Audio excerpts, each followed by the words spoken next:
a.m. Eastern, told us he believed it would happen leading into the summer, and at some point before training camp, the Brock Purdy contract extension. Purdy reaches a 5-year, $265 million extension, $181 million guaranteed, annual average value of $53 million. Congratulations to the Niners. Congratulations to Purdy.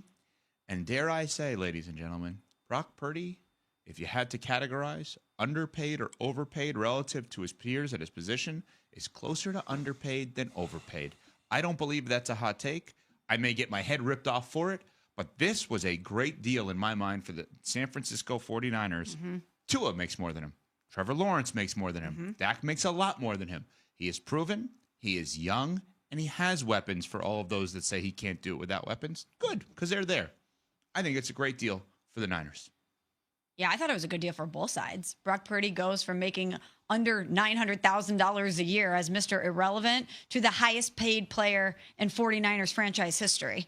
So he gets his bag, but he earned it. He's taken this franchise to 2 NFC championship games. He won one of them, and he went to a Super Bowl. But I'm interested to see moving forward how the vibes change around Brock Purdy, because now he's not a bargain. Now he's not a surprise. If things do not turn around from last season when they went 6-11, and he's all of a sudden making all this money and prohibiting the 49ers from making other moves because of what he's commanding financially, and again, he's earned it. How will we view Brock Purdy, and how will we view this deal? But right now, in the immediacy of it, great for both sides. Can I just fight you on semantics on one thing? Go ahead. What's up? He's not as much of a bargain. He's still a bargain relative to the people that are paid above him. He's better than. He is not. He's more accomplished than He's them. more accomplished than. That I don't doesn't know mean that he's better than those them. guys. Okay, well, he is still not overpaid. How about that? Well, based on what's happened in the past. Based on what's happened in the past. Now we're starting anew. We'll find out what he is this year with all of the defections that we saw with the 49ers this offseason. When you say all, who are all? What do you mean who are all? Just Debo. Who else are we talking about? We're not going to consider what happened on the defensive side of the ball? They were awful on defense last year. All of those guys that bounced. Yeah, they were awful because a lot of those guys were hurt. But then, when all of those guys are healthy, you're talking about a team that's really good.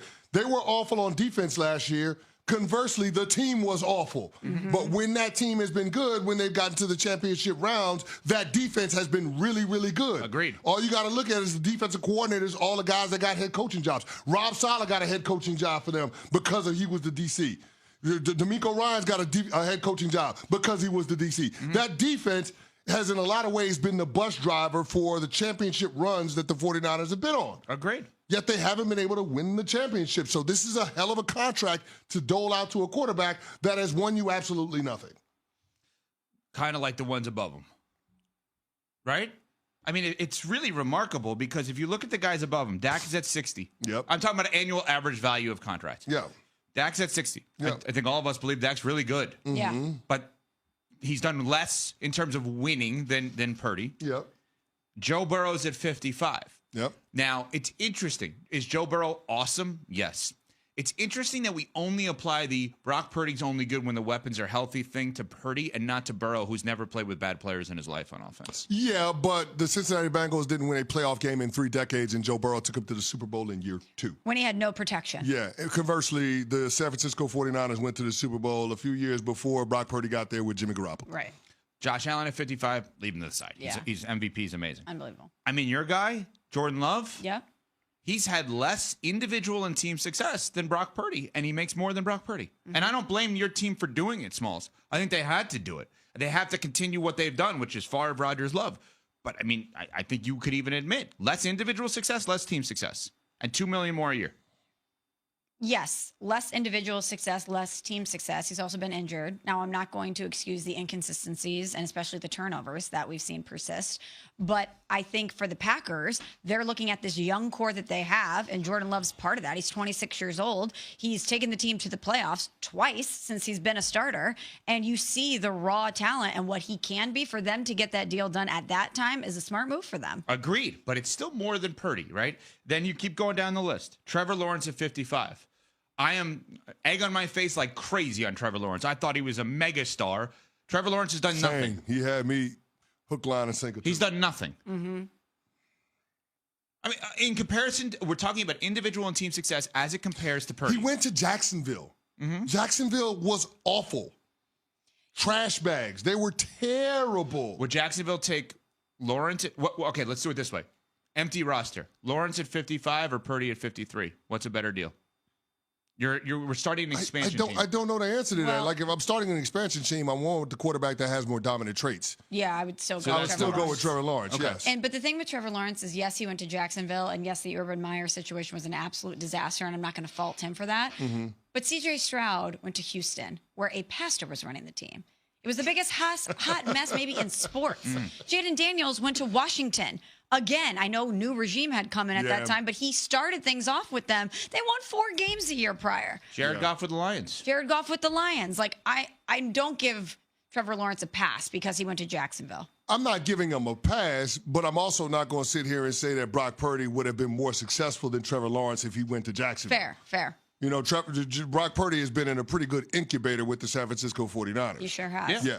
And they paid him as such because they didn't pay him top of the market. They actually gave him, I would have to do the math exactly on this, but you kept saying 20% of the cap. And I think that's what they basically did. Yeah, it's a great deal. I mean, it ends up being $45 million when you factor in the last year of his rookie deal as a part of the extension, right? It's 6 years, $271 or so odd million. That ends up being $45 million a year. That's exactly what we heard this offseason when it talks about the initial offers that the San Francisco 49ers have made. Now, in terms of new money average, it's $53 million a year, and he gets $181 million guaranteed. I think it was a deal that was too good to pass up on for a guy that was the 262nd pick in the 2022 draft. So, I mean, he did well for himself. They gave him an offer that he couldn't refuse, and he took it.